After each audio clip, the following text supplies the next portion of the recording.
Today on the Trent Out Loud Podcast. I would love to play a clip for you, but the people at CFQR 600 told me I'm not allowed because it's basically, pretty much porn. What up? It's your boy, Trent Out Loud, and I'm back with another episode. All right, it's Thursday morning. I'm in a good mood. Y'all know how I am. It's the second favorite day of the week, my second favorite day of the week, because the weekend is close. All right, I got 3 lead stories for you guys today. One, we're going to talk about Shannon Sharpe going viral for his IG Live. He got caught, with a lady. His IG Live went on without him even knowing. We'll talk about that. Then in our second lead story, we're going to talk about another person accusing Diddy of sexual assault. And then in our third lead story, we're going to talk about Kamala Harris wanting to debate Donald Trump again. Then we're going to jump into quick news. We're going to talk about Young Miami, Justin Timberlake, Pharrell, Willow Smith, Jada and Will's daughter. Then I got some Drake news. And then we got Elon Musk. Then we're going to close out with question of the day, and I got no sports news for you today. Y'all know what time it is. Turn your TVs, your radios, or your devices up. I'm about to start this show. Let's go. Shannon Sharpe trends after his Instagram account goes live while he was getting freaky. All right. Social media reacts to Shannon Sharpe's Instagram live slip-up featuring freaky background noise. The NFL Hall of Famer Shannon Sharpe went live on Instagram seemingly unaware that his camera was rolling. There were no visuals, but you can hear what sounds like a young woman moaning in the background. I don't know how you could tell if somebody is young, middle-aged, or old, but whatever. They're claiming it was a young woman. Fans were shocked and repeatedly tried to get Shannon Sharpe's attention in the comment section, even tagging his Nightcap co-host Ocho Cinco to no avail. This incident comes as Shannon Sharpe is co-hosting ESPN's First Take alongside with Stephen A. Smith. He also hosts his own podcast, Club Shay Shay, and appears on a reoccurring Nightcap evening show with Chad Ocho Cinco Johnson. Sharpe is recognized as a leading pioneer in sports media along with being a former athlete. While some fans thinks this could affect his job, others believe it was an honest mistake. All right, this is not going to affect his job at all. This is a mistake. He's probably not even going to get flagged by Instagram. I would love to play a clip for you, but the people at CFQR 600 told me I'm not allowed because it's basically, pretty much porn without the video. Like Shannon Sharpe is getting it in. A lot of people are making fun of him for the, how do I say this? The ending was he was very vocal and grunting, almost like an ogre. I'll say that. Other people are applauding him. I mean, he's 56 years old. And as I said to you in the article, the woman seemed like she was very happy with the events that were going on. So while some people are knocking him, some people are making fun of him, most people are cheering him on, saying, yes, go ahead, Uncle Shannon Sharpe.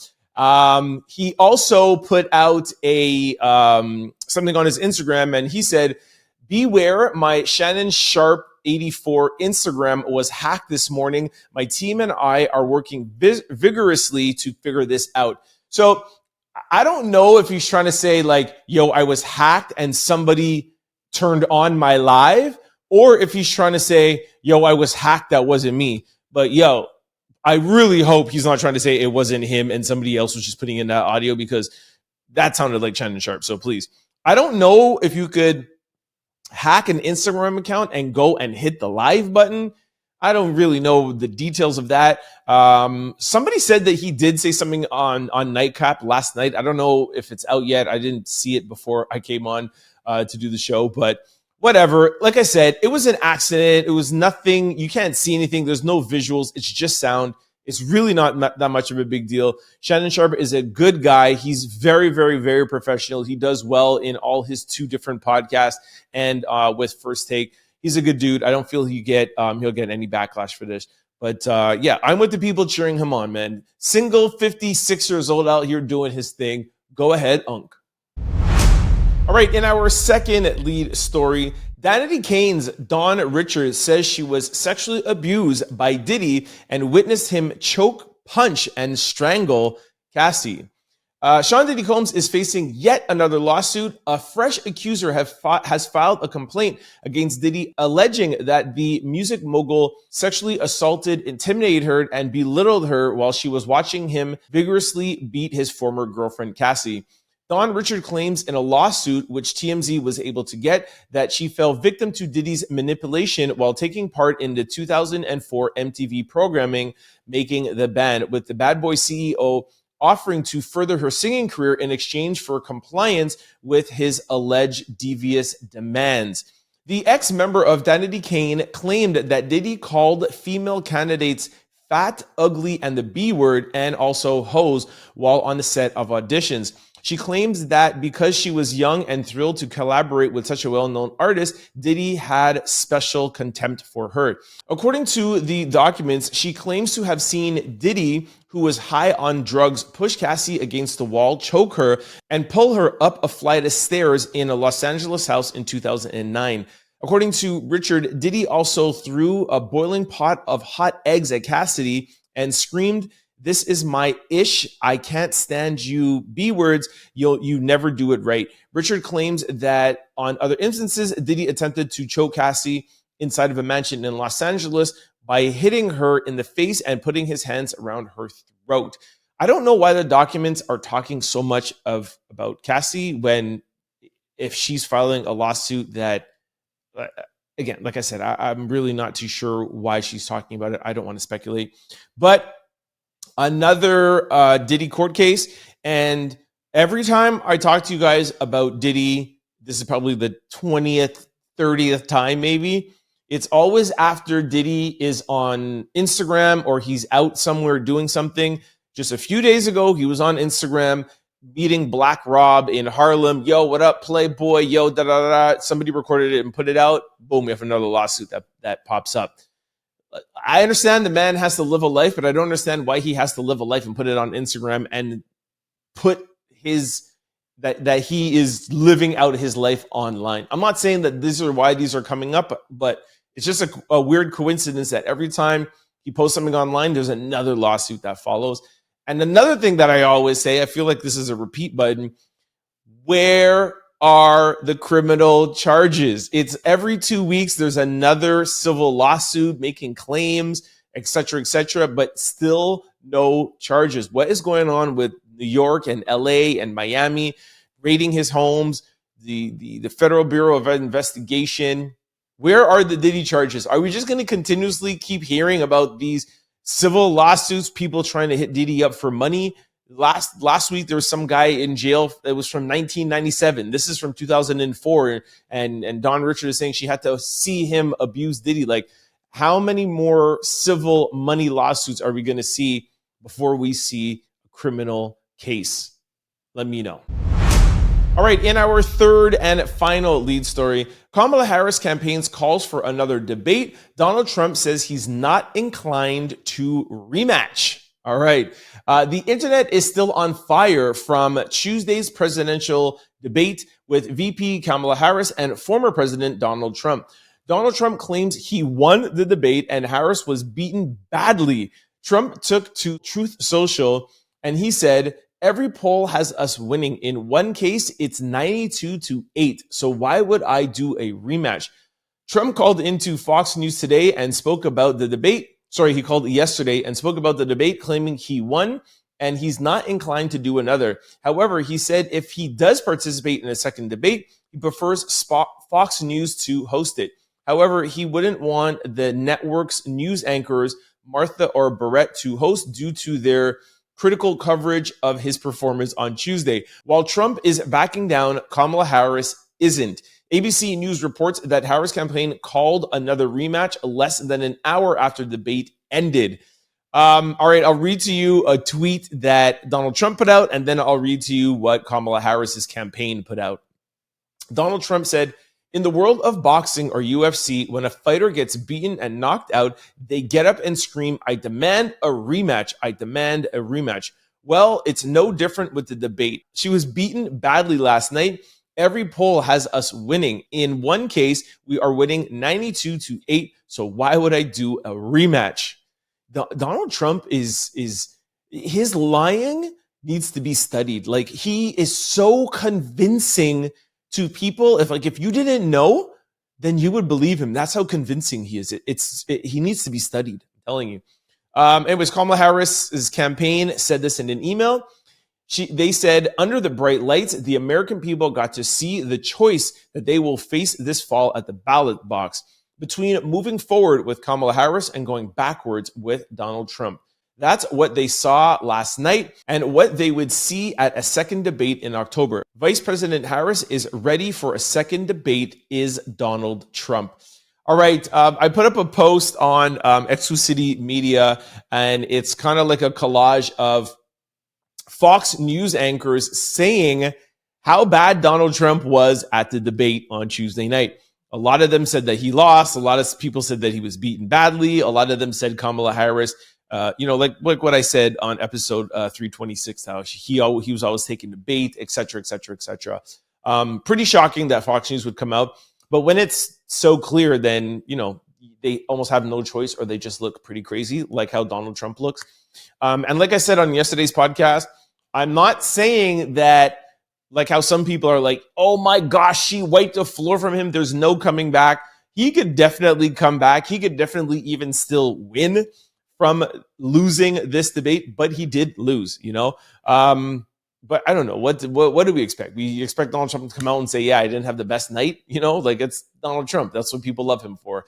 But it is crazy for the people who do think he won. Like, they're just as crazy as he is. All right, this brings us to quick news. Ring my bell. Young Miami's first guest on season 2 of Carisha Please is none other than the boss, Rick Ross. I have a little clip. Take a listen. You said you ain't get hit, but we saw a video. Why your plane crash? It's the boss really on Ozempic. Carisha, please. You really feel like he got a BBL? Yeah. Now, I'm really excited for Carisha Please. I am a big fan of Young Miami's podcast. I think it's really good. I am a little bit shocked. I wouldn't say shocked, but I'm a little bit confused of why Rick Ross would be the season 2 guest opener. Like, you heard some of those questions, like, is Rick Ross on Ozempic? Well, what happened with your fight in Vancouver? Like, Drake. Like, I just felt like she maybe could have gotten a bigger guest. I really like when she has females on her podcast, and they have like those shots, and they take the drinks and they do the drinking game and stuff. And it's like a window to seeing like 2 females who are like unapologetically them. It's almost like the cameras are not there. Yeah, I'll probably take a listen, but I don't know. Rick Ross doesn't have anything that I necessarily want to hear, But anyways, shout out to Young Miami. All right, in our second quick story, Justin Timberlake gets plea deal in DUI case, will plead guilty to a traffic offense. Justin Timberlake won't have to worry about his drunken driving charges anymore thanks to a plea deal. The Grammy Award winner was able to hash out a deal that essentially means his DUI charge has been moved down to a less serious offense, a traffic violation. Reportedly, Justin Timberlake's lawyer and prosecutors were able to come to an agreement that the celeb would cop to driving while ability impaired, which is not the same as a drunk driving offense. I've never even heard of that. Sources familiar with the case told TMZ that now all Justin Timberlake has to do is pay a $300 to $500 fine. The exact amount will be determined during a hearing scheduled Friday, September the 13th. In addition, JT's driver's license will remain suspended in New York for a year. However, this is reportedly normal to be expected because he refused to submit for a breathalyzer test, which results in an automatic license suspension in New York. As previously reported, JT was arrested on June the 18th in New York for allegedly driving while intoxicated. According to his arrest report, he told the police officer who pulled him over, "I had a martini and I followed my friends home." The reports also noted that Justin Timberlake's eyes were bloodshot and glossy and had a strong odor of alcoholic beverages, which were coming from his breath. Anyways, he's a celebrity, man. It's Justin Timberlake. Y'all know he wasn't going to jail or have these charges. It is sad to see that celebrities do get this kind of treatment where there's a lot of people who end up losing their license and get a criminal charge. In Canada, a DUI is a criminal charge. But hey, this is what celebrity life is. All right, in our third quick story, Pharrell explains why he didn't need Khaleesi's permission to clear the controversial Milkshake sample for Beyoncé's Renaissance album. The hip-hop veteran Pharrell is clearing the air about the 2022 Milkshake sample drama between Khaleesi and Beyoncé. During a recent interview, the producer shared that he hadn't spoken to Khaleesi about the ordeal, but it was well within his rights to sell the song. Pharrell repeatedly answered no to questions regarding whether he and Khaleesi have had a chance to speak about the things that the songstress called him and Beyoncé out for allegedly mishandling the business on her Instagram in 2022. When questioned specifically about who ultimately had the right to clear the sample for the 2003 hit, written by Pharrell and performed by Khaleesi, Pharrell said, "I wish her the absolute best, but I wrote that song." After being asked if he needed Khaleesi's approval to lease out samples of the record, he also added, he said, "No, I don't.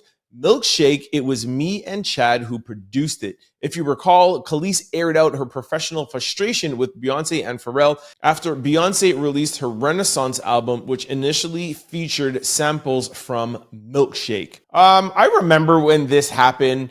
I think what Khaleesi's problem was, because she clearly knows that she didn't write the song, and she clearly knows that, the legal aspect, nobody needs to come and talk to her. But I think more what she's saying is like, hey, we all know that's my song. I just would have liked a heads up, or I would have liked a little nod or something. You know what I mean? Like, people don't know people don't know who writes something or who's the producer of something or whatever. So it just looks where, like Beyonce releases her album and it's like, oh my gosh, there's samples from Milkshake. And then Khaleesi's like, wow, I didn't even know this happened. So I think she was more asking for common courtesy. That's the word I'm looking for. She's just asking for a little common courtesy as like a heads up, or a little nod or like something, you know what I mean? But at the end of the day, business is business, contracts are contracts. If you don't own a song, you can't say anything about it.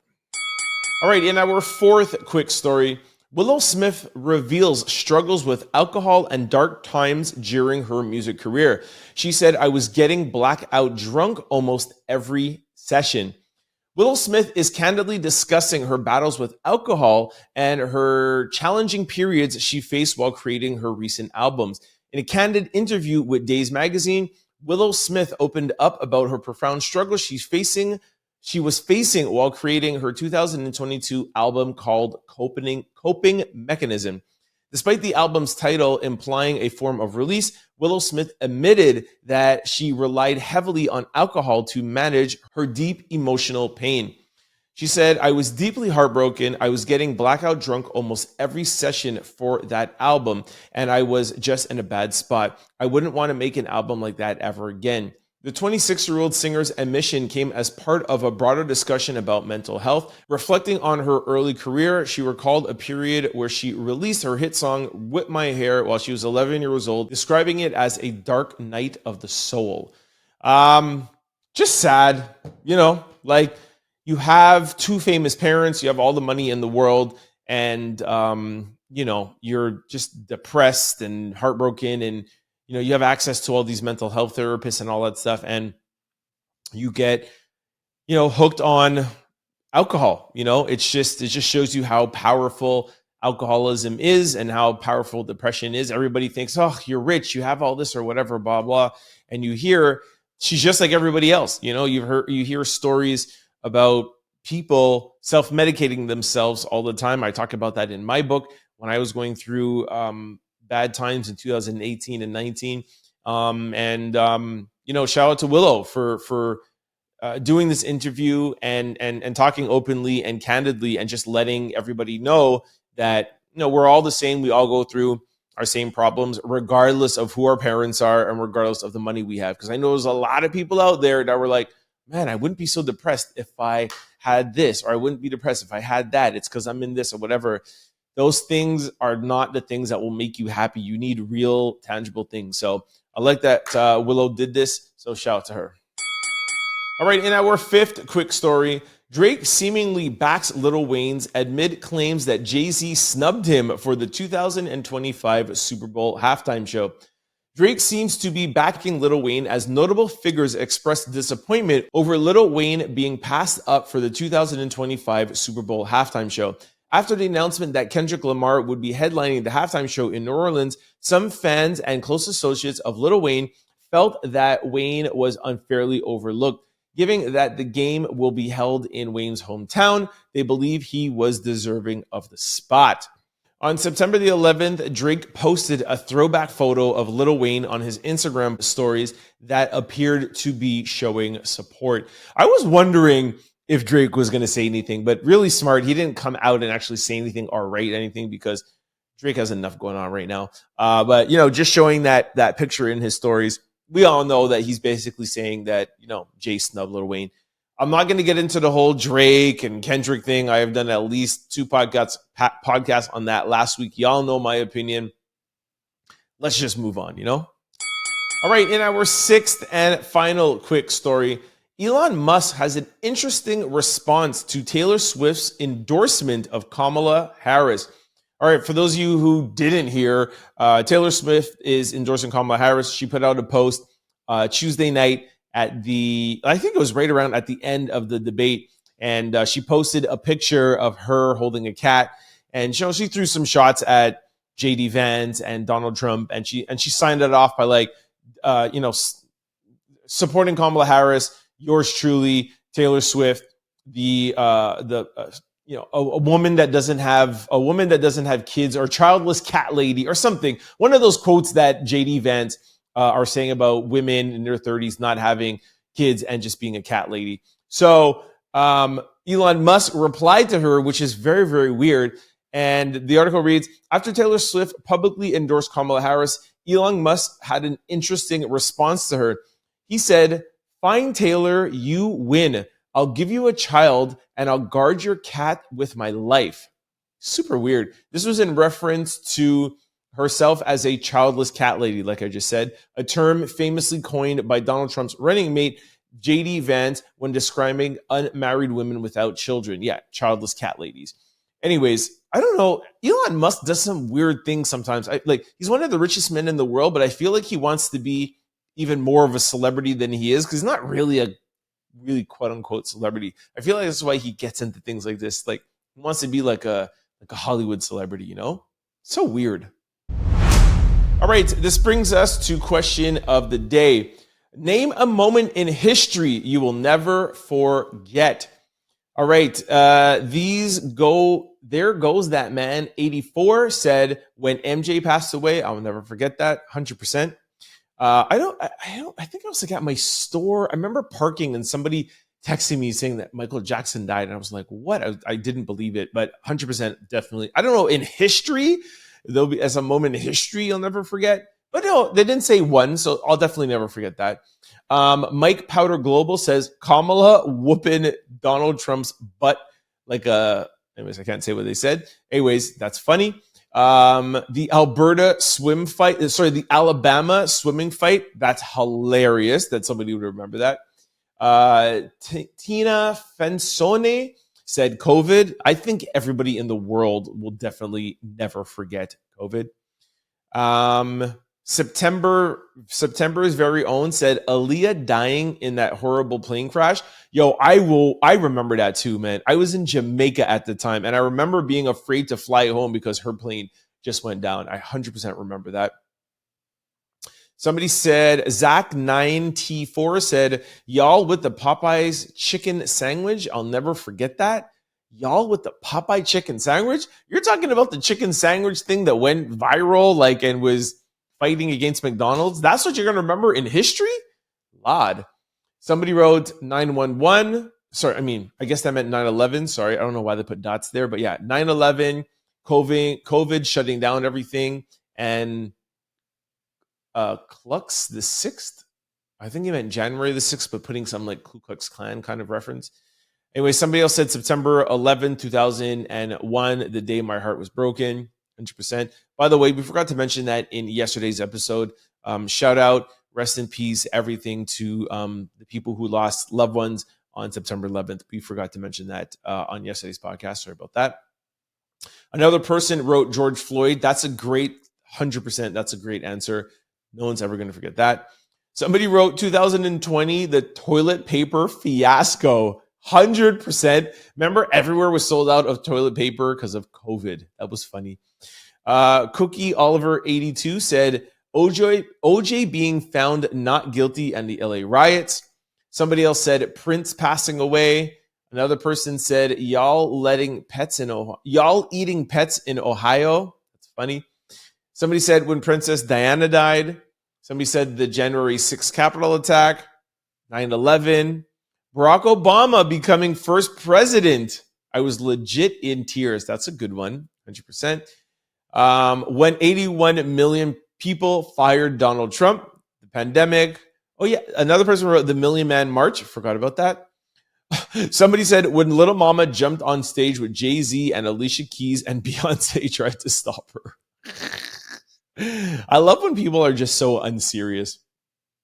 Another person said, seeing the news that Nipsey Hussle died, it had felt like I lost a family member. Diana Ross bouncing Little Kim's boob. Hilarious. The Black Lives Matter movement. When Mrs. Harris said, then people leave the rally exhausted. And, somebody put Cat Williams. That's a good one, 100% sure. And somebody put Kanye West on stage at MTV Awards interrupting Taylor Swift. You know that Kanye West says that he made Taylor Swift famous because of that? Give me a break. And all right. Those were all really, really good answers. I agree with all of them. I concur. All right. That is it for the show. Thank you for hanging out with me on this Thursday morning. Like I said, I have no sports news for you guys today. Before I let you go, just want to remind you of all the ways you could keep up to date with the podcast. For those of you who are watching on YouTube or listening on podcast platforms, please try to check me out on CFQR600.com Monday through Friday from 11 to 12. We play the Trent Out Loud podcast, but we mix in 90s and 2000s, hip hop and R&B. It's a great hour, great way to get your entertainment and viral news while listening to your favorite hits. I program the music so you know it's dope. Vice versa, if you're used to listening to this on CFQR 600 or 600 AM if you're in the Montreal area, and you cannot always catch the show from 11 to 12, don't worry. We upload every episode on YouTube and podcast platforms. Just go to your desired site, type in Trent Out Loud, the show will pop up. Don't forget to hit the follow or subscribe button so that you can be notified every time we upload a new show. And also, you can check me out on all social platforms at Trent Out Loud and the production company, Exclucity Media. I'll see y'all tomorrow, yo. Friday is close. Peace. Don't forget to like, comment, and subscribe. It's your boy, Trent Out Loud. Peace.